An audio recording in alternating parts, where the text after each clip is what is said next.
بسم اللہ الرحمن الرحیم۔ جماعت ششم کے ننھے منع عزیز طلبہ کرام، السلام علیکم ورحمۃ اللہ وبرکاتہ۔ بیٹا میقات دوم کے چوتھے سبق کے ساتھ ایک دفعہ پھر آپ سے ہم کلام ہیں۔ سبق کا عنوان اس وقت آپ کی نگاہوں کے سامنے ہے، زندہ باد پاکستان۔ صفحہ نمبر 68 پر ایک ملی نغمہ آپ کا منتظر ہے، ملاحظہ فرمائیے بیٹا، جس کا عنوان ہے زندہ باد پاکستان۔ صفحہ نمبر 68۔ جی بیٹا، صفحہ نمبر 68 نظم زندہ باد پاکستان اس وقت آپ کے سامنے ہے۔ زندہ باد پاکستان کا مطلب کیا ہے بیٹا؟ زندہ باد پاکستان کا مطلب ہے پاکستان ہمیشہ زندہ رہے، یعنی ہمیشہ قائم و دائم رہے۔ بیٹا آپ جانتے ہیں کہ شاعری کی کئی اقسام ہیں۔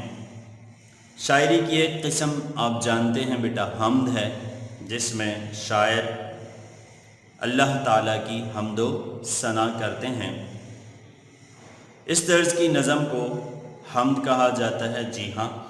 اور اسی طرح ایک نظم آپ جانتے ہیں وہ ہوتی ہے جس میں شاعر نبی کریم صلی اللہ علیہ وسلم کی حمد و ثنا، تعریف و توصیف کرتے ہیں۔ آپ صلی اللہ علیہ وسلم کا ذکر مبارک اس میں کیا جاتا ہے۔ اس طرز کی نظم کو نعت کہتے ہیں۔ اسی طرح بیٹا ایسی بھی شاعری ہوتی ہے جس میں شاعر ملک اور قوم کی تعریف کرتے ہیں، یا ملک اور قوم کے لیے دعا کرتے ہیں، یا ملک اور قوم کو کوئی نصیحت کرتے ہیں۔ اس طرح کی نظموں کو ملی نغمہ کہا جاتا ہے۔ کیا کہا جاتا ہے بیٹا؟ ملی نغمہ۔ تو یہ بھی دراصل ایک ملی نغمہ ہے۔ ملی نغمہ کا مطلب کیا ہے بیٹا؟ میں آپ کو ایک دفعہ پھر بتا دیتا ہوں۔ اس طرح کی نظم جس میں ملک اور قوم کی تعریف کی گئی ہو وہ ملی نغمہ کہلاتی ہے۔ ملی نغمہ کا مطلب ہے قومی نغمہ یا قومی گیت۔ میری بات سمجھ رہے ہیں بیٹا؟ ملت کہتے ہیں قوم کو، ٹھیک ہے بیٹا؟ ملک اور قوم کو ملت کہا جاتا ہے، تو اسی سے یہ لفظ ملی نغمہ بنا ہے، یعنی ایسا نغمہ جس میں ملک اور قوم کی تعریف و توصیف بیان کی گئی ہو، ٹھیک ہے، یا ملک اور قوم کے لیے کوئی دعا یا نصیحت پر مشتمل ہو۔ آپ جو نظم آج پڑھنے جا رہے ہیں بیٹا، یہ بھی اسی طرز کی ایک بچے کی دعا ہے ملک اور قوم کے لیے۔ آپ روزانہ اسمبلی میں بچے کی دعا پڑھتے ہیں۔ جناب علامہ اقبال رحمۃ اللہ علیہ کی ایک مشہور زمانہ نظم لب پہ آتی ہے دعا بن کے تمنا میری۔ بیٹا یہ جو نظم آپ اسمبلی میں پڑھتے ہیں بچے کی دعا کے نام سے معنون ہے، اور اس میں ملک اور قوم کے لیے اور خود کے لیے اور اپنے شاندار مستقبل کے لیے دعائیں کی گئی ہیں۔ تو آج کی یہ نظم بھی بالکل اسی طرز کی ایک نظم ہے جس میں ملک اور قوم کے لیے شاعر دعائیں کر رہے ہیں ایک بچے کی زبانی۔ ٹھیک ہے بیٹا، میں نظم آپ کے سامنے پڑھ رہا ہوں، سماعت فرمائیے۔ بسم اللہ الرحمن الرحیم۔ الفاظ کے تلفظ پر خصوصاً غور کیجئے گا بیٹا۔ یہ وطن یا الہی سلامت رہے، سلامت رہے تا قیامت رہے۔ ٹھیک ہے بیٹا؟ یہ وطن یا الہی سلامت رہے، سلامت رہے تا قیامت رہے۔ یہ وطن یا الہی سلامت رہے، سلامت رہے تا قیامت رہے۔ جو اس کا ہو دشمن وہ ناکام ہو، وطن کا جہاں میں سدا نام ہو۔ جو اس کا ہو دشمن وہ ناکام ہو، وطن کا جہاں میں سدا نام ہو، مسرت خوشی ہر طرف عام ہو، یہ وطن یا الہی سلامت رہے، یہ وطن یا الہی سلامت رہے، سلامت رہے تا قیامت رہے۔ سدا پرچم اونچا ہمارا رہے، چمکتا ہوا چاند تارا رہے،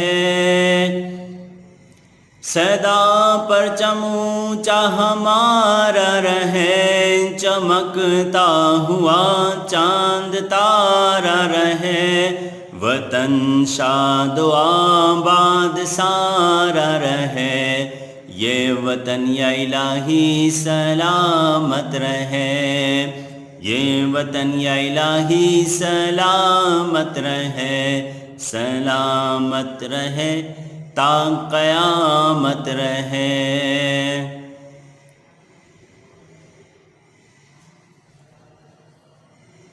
آگے بڑھتے ہیں بیٹا تیسرے بند کی جانب۔ خدایا دلوں میں ہو پیدا لگن، وطن کو سجائیں سب اہل وطن، خدایا دلوں میں ہو پیدا لگن، وطن کو سجائیں سب اہل وطن، بنا دیں اسے جلد رش کے چمن، یہ وطن یا الہی سلامت رہے، یہ وطن یا الہی سلامت رہے، سلامت رہے تا قیامت رہے۔ ہمیں عادت صبر و تسلیم دے، ہمیں قوت عزم و تنظیم دے، ہمیں عادت صبر و تسلیم دے، ہمیں قوت عزم و تنظیم دے، خدایا تو توفیق تعلیم دے، یہ وطن یا الہی سلامت رہے، یہ وطن یا الہی سلامت رہے، سلامت رہے تا قیامت رہے، یہ وطن یا الہی سلامت رہے، سلامت رہے تا قیامت رہے۔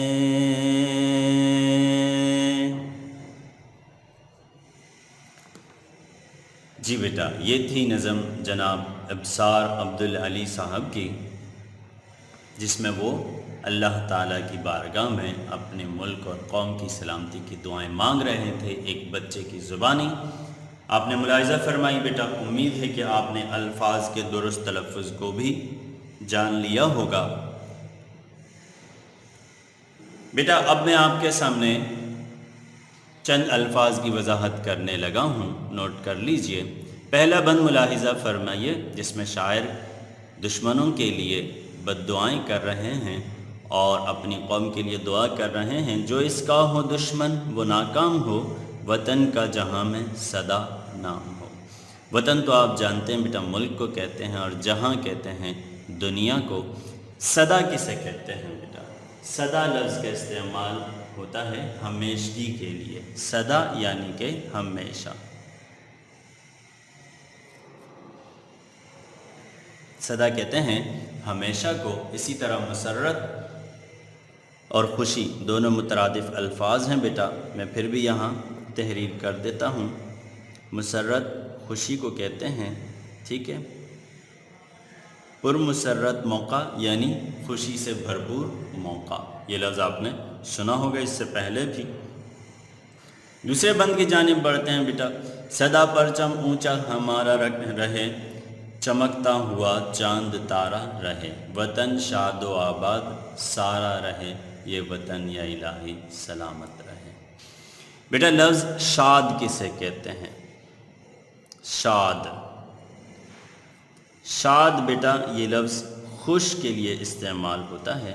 وہ بہت شاد ہے یعنی وہ بہت خوش ہے۔ شاداؤں فرحاں، شاد اور خوش۔ اسی طرح بیٹا چوتھے بند کی جانب بڑھتے ہیں، تیسرے بند کی جانب۔ بیٹا تیسرا بند دیکھیے، خدایا دلوں میں ہو پیدا لگن، وطن کو سجائیں سب اہل وطن، بنا دیں اسے جلد رشک چمن۔ لگن کسے کہتے ہیں بیٹا؟ لگن پیار و محبت کو بھی کہا جاتا ہے اور لگن شوق کو بھی کہا جاتا ہے۔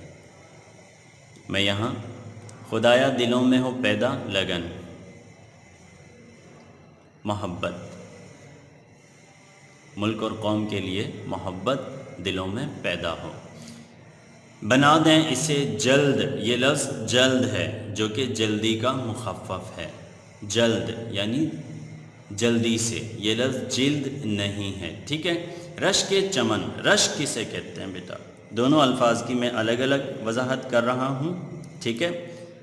اگرچہ مرکب لفظ ہے یہ، ٹھیک ہے، اضافت کے ساتھ، رشک چمن، لیکن رشک کا مطلب ہے فخر کرنا، ناز کرنا، ٹھیک ہے بیٹا، ناز کرنا، فخر کرنا، ٹھیک ہے، کسی پر رشک آنا یعنی اس پر فخر کرنا، ٹھیک ہے۔ اور چمن تو آپ جانتے ہیں، چمن کسے کہتے ہیں؟ جی ہاں، چمن کہتے ہیں باغ کو، ٹھیک ہے۔ رشک چمن یعنی وہ چیز جس پر باغ فخر کرے۔ آپ جانتے ہیں کہ ہر باغ میں کچھ پھول ایسے ہوتے ہیں جن کی وجہ سے پورا باغ خوبصورت لگتا ہے۔ تو شاعر یہی کہہ رہے ہیں کہ یا اللہ ہمارے وطن کو بھی ایسا بنا دے کہ پوری دنیا ہمارے وطن کی وجہ سے خوبصورت لگے۔ اس پھول کی مانند ہمارے وطن کو بھی بنا دے جس پر پورا باغ فخر کرتا ہے، ناز کرتا ہے۔ ہمیں عادت صبر و تسلیم دے، ہمیں قوت عزم و تنظیم دے، خدایا تو توفیق تعلیم دے۔ بیٹا صبر تو آپ جانتے ہیں برداشت کو کہتے ہیں۔ تسلیم کسے کہتے ہیں بیٹا؟ تسلیم کہتے ہیں قبول کرنے کو اور ماننے کو، ٹھیک ہے۔ تسلیم کا مطلب ہے ماننا، جیسے کہ ہم مسلمان کہلاتے ہیں۔ مسلمان کا مطلب کیا ہے؟ ماننے والا، ٹھیک ہے بیٹا، اللہ کے احکامات کو ماننے والا، قبول کرنے والا۔ ہمیں قوت عزم و تنظیم دے۔ عزم کسے کہتے ہیں بیٹا؟ قوت تو آپ جانتے ہیں طاقت کو کہتے ہیں، عزم کہتے ہیں مضبوط ارادے کو، ٹھیک ہے، مضبوط ارادہ۔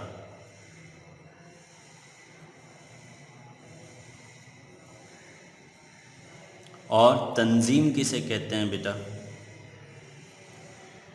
تنظیم کہتے ہیں منظم انداز میں کام کرنے کو، یعنی مل جل کر رہنے کو، مل جل کر رہنا۔ میں یہاں اس کا مطلب یہ کر رہا ہوں، مل جل کر رہنا، باہم منظم رہنا، ٹھیک ہے۔